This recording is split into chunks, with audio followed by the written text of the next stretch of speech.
tayyaresi. Gördünüz mü? Yo, caught another one! Let's go! That's 2 in a row. I love you.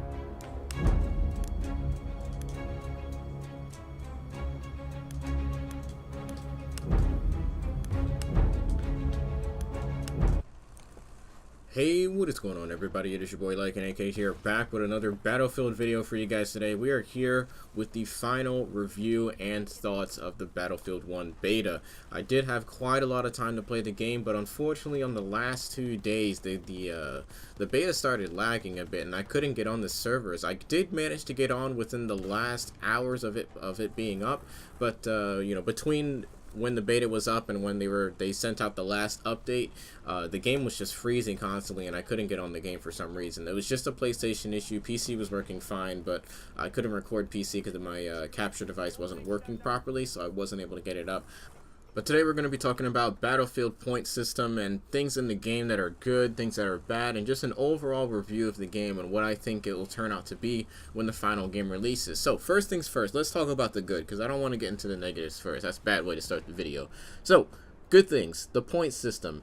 DICE did a phenomenal job with the point system in this game. You get heavily rewarded. If you are already an OBJ player like myself, you get rewarded heavily for playing the objective. It encourages you to hop on flags. You get well over 1,000 point streak for capping a flag fully from an enemy position all the way to your position. That's not even including kills that you get on the point. You get an insane amount of points just capping flags. So hats off to DICE for doing a phenomenal job with that. Next thing up is the graphics. Graphics are absolutely stellar. The effects on the guns and also the how the map dynamics change over time. Like, I know there are points on the Sinai map where the sandstorm comes in, which I don't like. And also there are other points where it gets like really gray and foggy where you can't really see too far, but you can see. But the sandstorm definitely makes it so you can't see at all. So that's one thing that I don't like. And I'm sure there are other aspects to other maps that we'll see with dynamics changing in the map.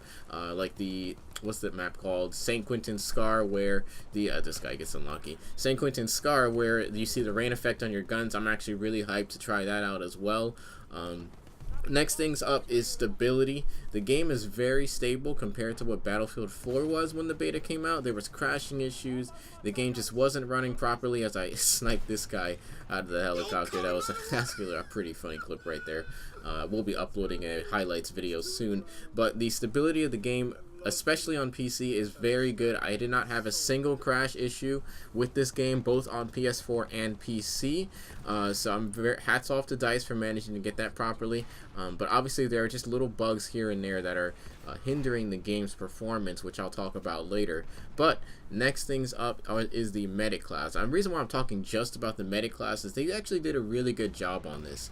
The medic class was very, very strong in the previous Battlefield titles, and that was because the assault rifles were available for direct use on that class, and it just made that class the only class that people ran with, because not only could you heal your teammates, you could heal yourself if you were getting shot at, and, you know, heal through suppression and everything.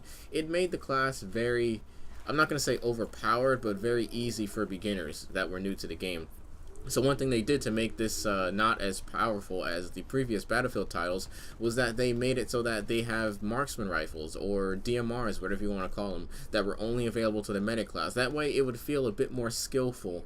That way they could put all the other guns on the other classes, and I think it was a very good idea. Some people disagree with it because they feel that the DMRs are a lot harder to use on this game, but, you know, obviously I feel like it's a very good idea. I feel it's a great balance to the class. You know, like I said, others may disagree, and that's completely fine. It's just my opinion that I feel that it's a very good thing that they've done with the game. Next things up are elites. The elites are definitely something interesting that were put in the game. Some of them are good, others are bad. I'll talk about that in another video if I haven't already uploaded it. But the elites definitely offer some type of different aspect to the game that makes it very enjoyable. And the cavalry is one specific elite that I feel needs to be tweaked a bit. But regardless, I still think it's very good that they added elites in the game. And they are battle pickups, obviously. The flamethrower is honestly just hilarious sometimes when you kill somebody with it. And it definitely offers, especially if you're a skillful player, definitely offers some some leverage for your team if you're falling behind in regards to kills or just objective or cap points. Anything regarding that, it definitely makes the game more enjoyable in my opinion. Others feel the elites are overpowered. You know, that's completely fine, but I actually enjoy them quite a lot. I enjoy mostly the flamethrower because it's just hilarious how people die by that thing. The range is pretty insane also, but we'll talk about that in another video. But next things up, we're going to be talking about the negatives, and there's quite a bit of negatives, but not enough to prevent me from buying the game. Obviously, Kai, he's completely done with the game. He's not buying it. I can respect that. It's definitely not the same as Battlefield 4, but there's definitely some enjoyable aspects of the game that are convincing me to buy the game, and I just get a collat with the tank shot right there. But first things off, the tanks. As you guys can see in this tank gameplay, I was literally annihilating people. I went on about a 12 or 20 kill streak, something like that, and you guys will see if I haven't already uploaded it. I went on a 48 kill streak with a tank. I barely took any damage whatsoever the entire time, and I was literally just in the tank the whole time. No one could take me out. The tanks, I'm not sure if I should say that the tanks themselves are overpowered, but I feel like there needs to be something else that allows for us to take out tanks easier, because right now the tanks are just flourishing, and some people feel that they should be overpowered because it's a tank, you should be able to fear it, but at the same time I should not be able to go on close to a 50 kill streak. I know someone else who went on a 90 kill streak with the tank. That is absolutely insane for someone to go on a 90 kill streak. And I asked him, have you ever done this in Battlefield 4? He says, no dude, my highest kill streak was in Battlefield 4 was a 40 with a tank. So clearly there's some balancing issues with the tanks. It should not be this easy to go on high kill streaks. Back in Battlefield 4, I almost rarely went in the tanks because of the fact that it was so easy for them to take them out. Now, I'm not sure if that's still a good thing or a bad thing. I'm not really complaining because, you know, some of the tanks have been rebalanced and reworked quite a few times in Battlefield 4, but Battlefield 4, you were pretty much prevented from going in a tank because of the fact that there was just so many lock-on missiles and rockets that could take them out. Now, with Battlefield 1, I feel that it's just way too easy to take these things, to even attempt to try and take them out, because they're just so powerful. The splash damage is insane. So one thing I think they could do to rework this class is to maybe lower the splash damage of the cannons sometimes. Also allow for more options to take out the tank, because right now there just isn't enough. Right now, obviously you have the anti-tank grenades, but you have to be within like 3 feet to even deal a subpar amount of damage to the tank. So I think they really need to rework those things a lot. Right now it's just too easy to use a tank right now, in my opinion, as that's coming from someone who's been playing Battlefield since Bad Company was out, and it just really needs to be reworked before they end up being completely overpowered.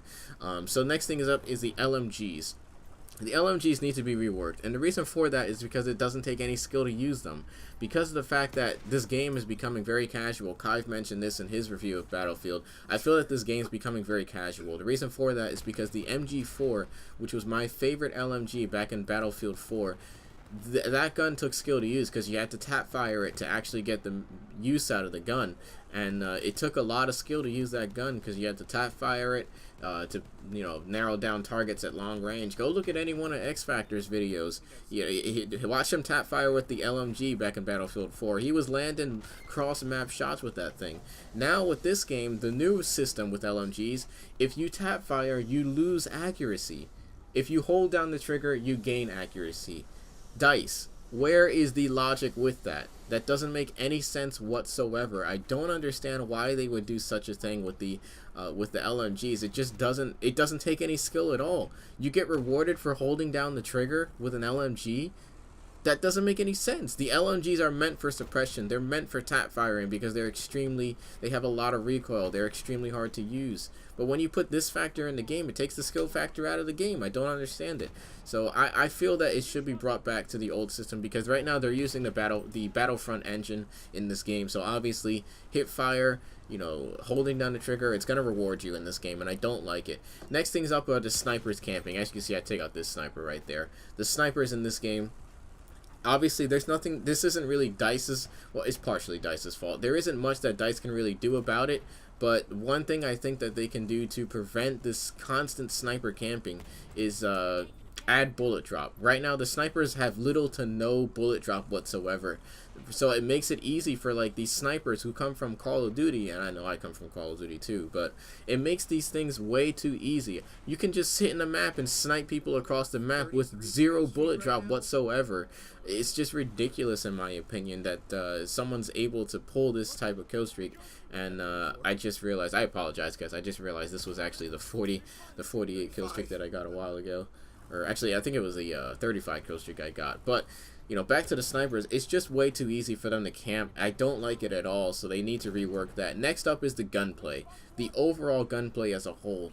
I don't like the fact that this game, the gunplay feels super casual, and the fact that you're just able to mow people across the map by holding down the trigger. I guess this ties into the LMGs, but the gunplay feels super casual. It doesn't feel rewarding when I get a kill with a DMR across the map, or, you know, shooting somebody across the map with an assault rifle or an SMG. It's completely broken. I don't like it. The hit detection is kind of weird also, and it doesn't really work out very well for me. I feel as though I'm playing Call of Duty once again, and if I wanted to play Call of Duty, I'd go play it myself, to be honest.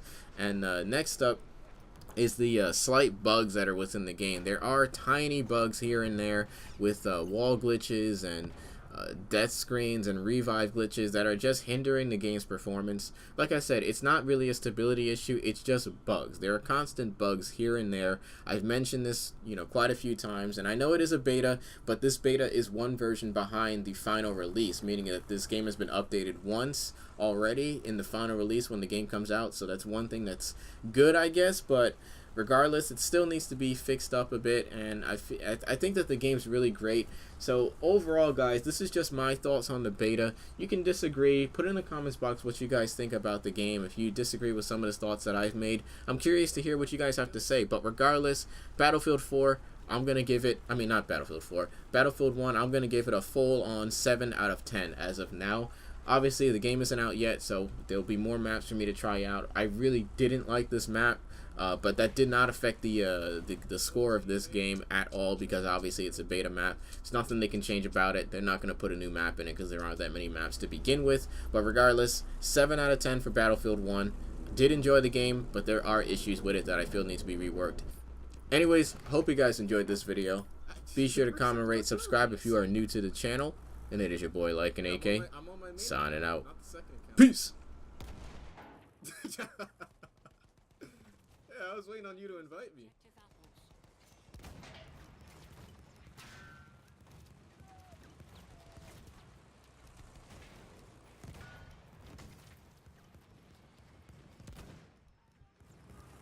You'll be alright. You can handle yourself.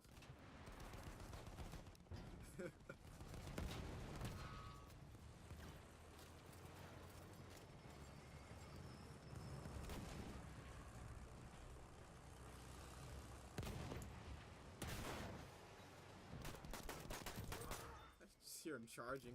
We have taken objective butter. We have taken objective George.